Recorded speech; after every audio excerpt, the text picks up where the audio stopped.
What's going on, guys? Welcome back to another episode of Trick 10s. Today I have got something very cool to share with you guys. This boat behind me is a 2021 Hanko. They're out of Louisiana. It's actually a 20-foot boat, but with those pods up on the back of it on either side, it makes this thing almost 23 feet long. It's 100% made out of aluminum. The boat has zero foam in it. I'm gonna show you guys the floor in a minute, because the floor actually has welded air pockets inside of it to give it flotation. It's pretty dope. This thing is sweet though. I love the center console on here, and I'm excited to get to work on this thing. I'm gonna be doing some repair jobs on the center console because it's really top heavy and it's got some cracks in it already. And I'm also going to be doing some work on the back. It's like a bumper that goes around the outboard, and he had to cut that off because he got a jack plate for the outboard, and when he did that, it would end up hitting when he jacked it up, so he took it off, and I'm going to basically build him a new bumper to go around it. Let's go check this thing out though, guys. This thing is sick.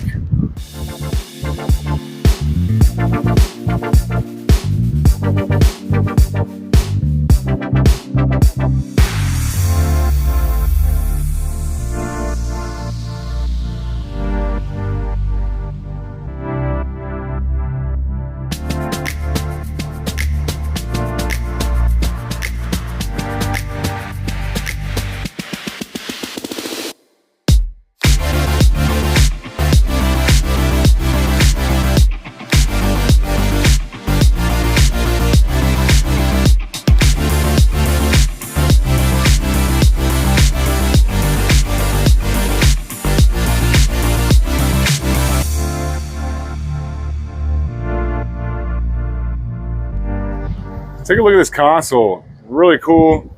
I like the all aluminum construction of it, but it does have a couple of issues now. You see right here, it's got a crack right there.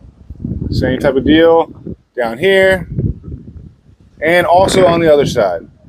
And these are like ground. I don't know why they were ground up, but it's a little bit shaky. It takes a lot of abuse when this thing is being trailered. It's owned by the survey company, so they're putting this thing to the test. I mean, they're putting a lot of hours in this boat, on this motor, but it's a really cool boat. It's getting kind of windy out here, guys. Just bear with me. Let's check out this floor, though. You see how it's got these seams right here? Those are the air pockets I was talking about.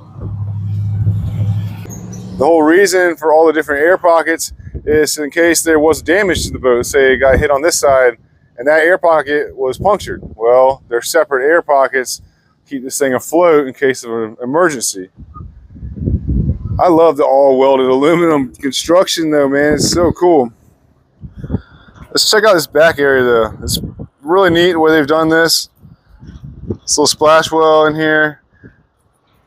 I'm really digging these like walk planks on either side. They're not pods. They don't give you any support. They're just for walking on. Pretty neat. I'm also going to be installing those two cleats right there, and that's the bar that went across the back. I'm going to show you how that went on in just a second. But yeah, this thing is cool, man. Really nice rig. I think all in all, he told me that just this hull alone was right around 32 grand without the motor and trailer, which is a pretty fair price for what it is, in my opinion. It's got a big area up front too. All this stuff is removable, which makes it pretty neat. Big storage box here. Oh, that's huge.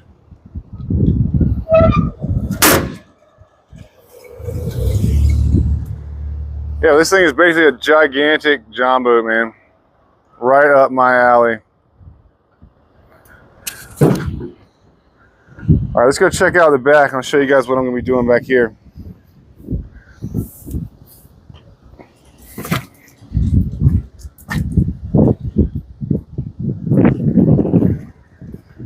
So you see where this was cut off at right here? Well, this is the piece he had on there. Basically, just spanned across just like that. And it was too close. Once I got this new jack plate on there, it's got an Atlas jack plate. And when you put that on, obviously it brought it back about 4 inches. So we're gonna make a new one. Really thick hull though. It's like 3/16 thick. Nice hull. It's got a pretty deep V to it also.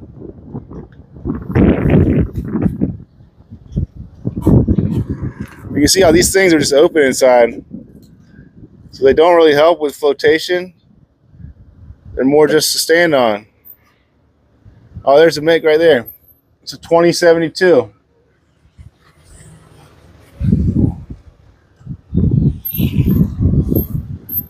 All right, I'm gonna go pull this thing down to my other shop. I'm gonna get it set up. We're gonna try to fix this thing up so we can get it back out on the water. Let's get back to work. All right, so I got it in the building just enough. I mean, the other shop that I was at has the high ceilings, but unfortunately, I've got my pipe bender all set up over there, my welder and my stuff set up down here. So I got it in enough. I got just enough room where I'm out of the sun. And this thing is so cool, man. This back end is really neat. I really like the way this thing's set up. I mean, as a fabricator, it's just really impressive to me. You can see where the old one was welded right here. Same thing on the other side. And it was fine. Obviously, they put the jack plate on there. So I'm going to take a same piece like this of this pipe. I'm going to try to bend it. I'm going to try to make it come out a little bit farther and see what we got. Now, I'm going to make it long. That way, once I get it right, I'm just going to lay it on top of this.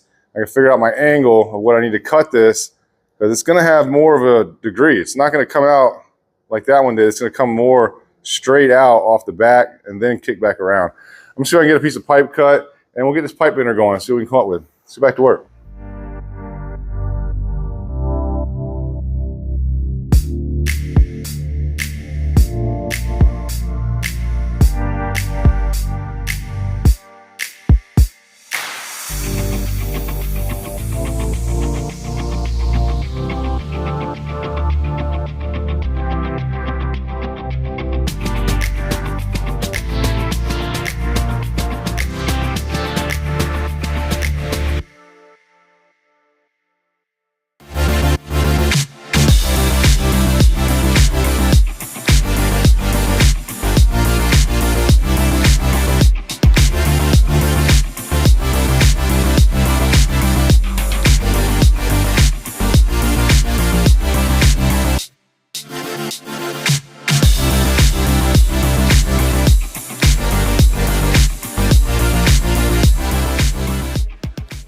All right, guys, I got this thing welded on. Looks really good. Gave him about an additional 5.5 inches of offset. So it's definitely a lot bigger than the one that was on there. Got some real clean, pretty looking welds on it. I think he's gonna be real happy with how this thing turned out. It's got a whole lot more room in here now for this motor. And I jacked it all the way up. Right now, the jack plate is all the way in the up position. And he's never going to be storing it that way, and probably very rarely using it all the way up. But it will hit if you trim this all the way up. It'll end up hitting. But I couldn't have made it any bigger. I mean, in order to make it miss that, it would have had to come out another 6 inches. And that would have just been silly. I mean, you'll see it already sticks out well past the back of the boat, about 14, 15 inches. And when he stores this thing and trailers it, he has the motor jacked down and then bring it up. And when it's all the way down or even halfway down, you can jack it all the way up and it won't hit this. So it's only when it's all the way up. So it's pretty dope though. I'm happy with how it turned out. Thing welded really good. A little tough doing these overhead welds down here, but wasn't too bad. Turned out sick. Man, it's getting hot out here. I'm gonna have to call it a day. It's about time for me to get out of here. But now that this is done, that was the main thing. I mean, bending that pipe right there, that's actually an 85-degree bend on both sides. That pipe bender that I used made short work of that. I really would have probably made it just a little bit less and had it suck in a little bit tighter. And I could have done a little bit less of an angle cut here. But with it being so big, I mean, there's like 5 inches of surface area right there where it's welded. So I think it's actually a lot stronger that way. It did make it a little bit harder for me to make this cut though. And you guys should never cut that the way I did in the chop saw. It's really dangerous, but it worked. All right, so now that's finished up, I've got some other cracks and stuff up on this console that I got to address. I'm going to throw like a little corner gusset in here on either side just to help stiffen this thing up. But I'm going to take this thing down to my other shop, park it for the night, and then we'll get back at it tomorrow. Let's get back to work. All right, so it's a little bit nicer out here this morning. Nowhere near as hot, but let's hop up in here and show you what we got. All right, I made these brackets right here. These are gonna be my corner gussets. And what I did was I bent them back across this bottom 1 inch and up 3/4. And that gives me 1 1/4 inch outside with the metal thickness being 1/8 inch on either side, which is about what the lip inside of here is. It's got a return edge on it. But this one is gonna go in this corner. Got some trim in here. Let's get this out of the way. You see how it's all cracked. I mean, I'm gonna weld this up to really solid and clean that up. Then I'm gonna take this piece, I'm gonna throw this in here just like that. And that's gonna give it a lot more strength.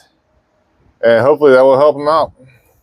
I'm also gonna weld these 2 cleats up here on the side, one on the port and starboard side. And we're gonna call it a day. Let's get back to work.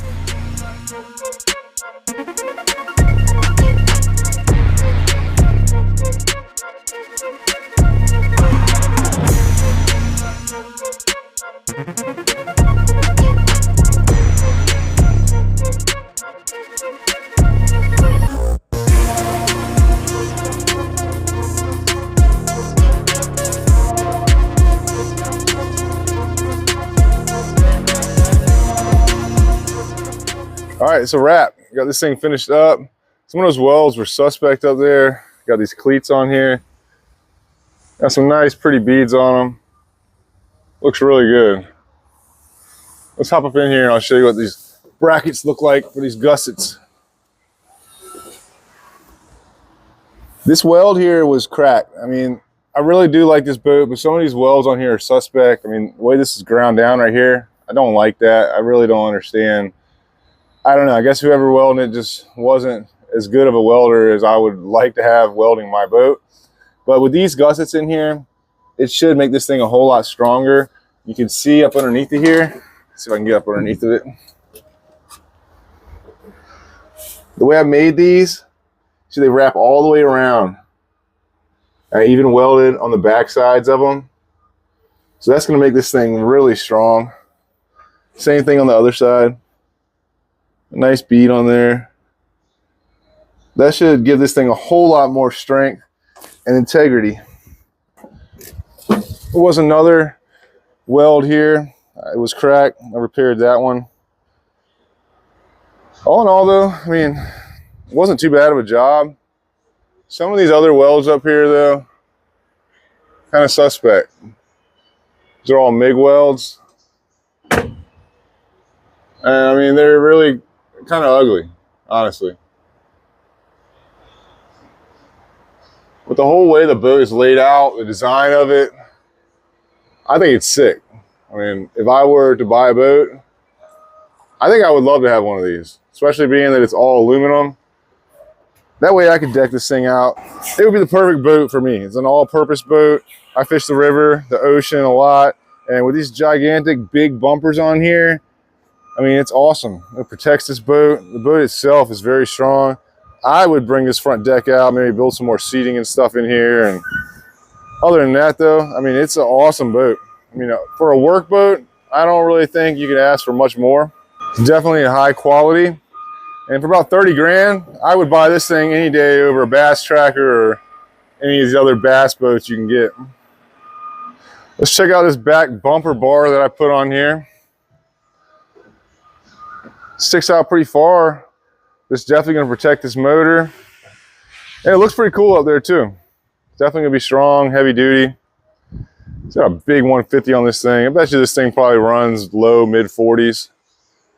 I mean, all in all though, I would buy this boat for 30 grand. I mean, compared to what you're going to get for 30 grand, obviously that's without the motor, but still 30 grand for a solid aluminum boat, no foam. I mean, the bass trackers cost that for the pro teams, and I would much rather have something like this. All-purpose boat. It'll be perfect for my area, fishing around the bay and the rivers.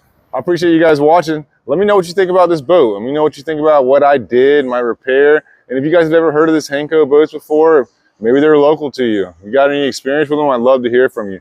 Hit that like and subscribe button, guys. I'll see y'all next time. I gotta get back to work.